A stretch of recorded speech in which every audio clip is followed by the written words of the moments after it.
Hello and welcome back to another week of News Bytes. This newsletter is called Ye Cannot Serve God and Mammon, and it's on Luke 16.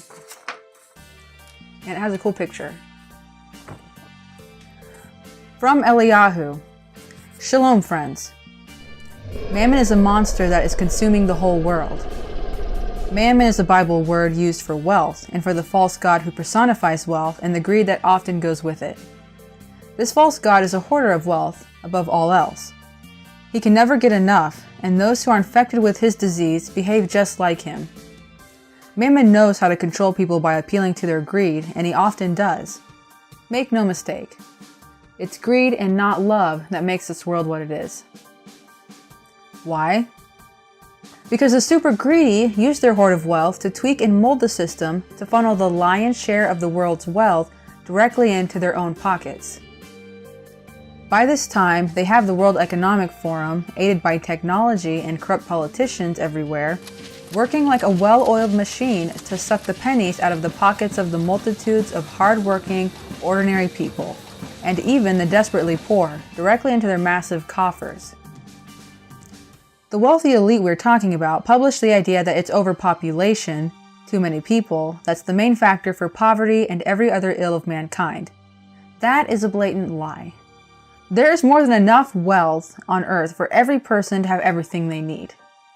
The problem isn't overpopulation. The problem is the greedy few who are sucking up all the wealth. Does this sound like a dramatic overstatement? It's not. Just take a look at this graphic. The statistics on this graphic are from Oxfam, the nonprofit organization that tracks the world's wealth and publishes its statistics each year in concert with the Davos World Economic Forum. These are the latest statistics published in January of 2019. These statistics reveal that global economic inequality is greater now than any time in human history. Right now, in 2019, the 26 richest people, 26 individuals, own as much wealth as the poorest half of mankind. That's 3.5 billion people. Not only that, but the bottom half's wealth is dropping by 11% per year, while the wealthiest are gaining by 12% a year. In other words, the loss of the poorest is the gain of the richest. At this point, this looting of the poor is systematized. The wealthy have this gain built like clockwork right into the economic system that they have engineered to feed their greed. This greed is at a crisis level, eating the world alive. As the scriptures say, for the love of money is a root of all kinds of evil. 1 Timothy 6:10. Merely acknowledging this economic inequality is enough in the minds of many to label a person stating these facts as a socialist. For the record, I'm no socialist. Socialism has failed everywhere it has been tried, as it is failing right now in Venezuela. Why doesn't socialism solve the problem? For the same reason corporatism has failed: human greed. If you establish a socialist government, then the politicians at the helm take the money from the rich, use it to hand out token crumbs to the population, and then hoard the rest for themselves. This is even worse than the troubled system we have already, because the socialist government doesn't produce anything of value with all that money. When the system inevitably fails, the politicians must then find a scapegoat, such as the Jews, the Christians, the immigrants, or whomever, and then social unrest ensues.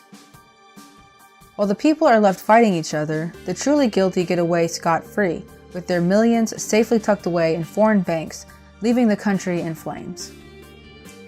No, socialism is a rabbit hole that may look good to some who desire justice, but socialism never fulfills that promise of justice. It's not the solution. It's just another scam to fleece the gullible public.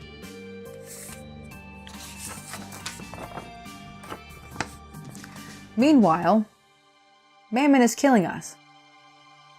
It is in fact the main force behind the drive towards a one-world government, and it is Mammon that will put the Antichrist on the throne. Flawed humanity can't stop it because it's humanity who are empowering this evil to satisfy the fallen nature. That's why no ism can solve this. Mankind is too sinful to create a righteous government beyond corruption to solve the economic inequality that's devastating the world. That's why I'm all in with Yeshua the King. He's returning soon to destroy those who are destroying the world and to set everything right.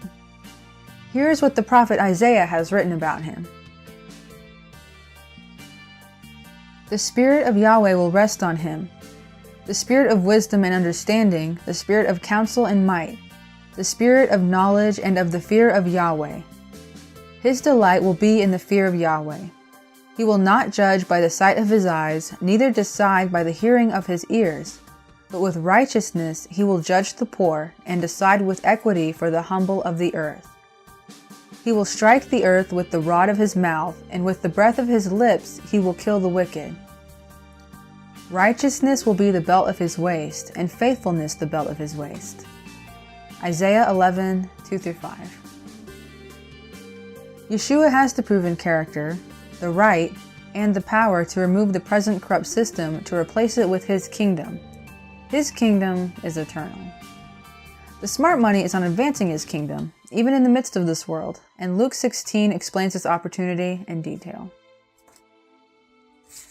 And since no human government can help this world, who else do we have to look for than Yeshua Messiah's kingdom and him reigning on the throne? If you have any comments, leave them below, like and subscribe. Thanks for watching, and watch the meeting that went along with this newsletter right here. Thank you.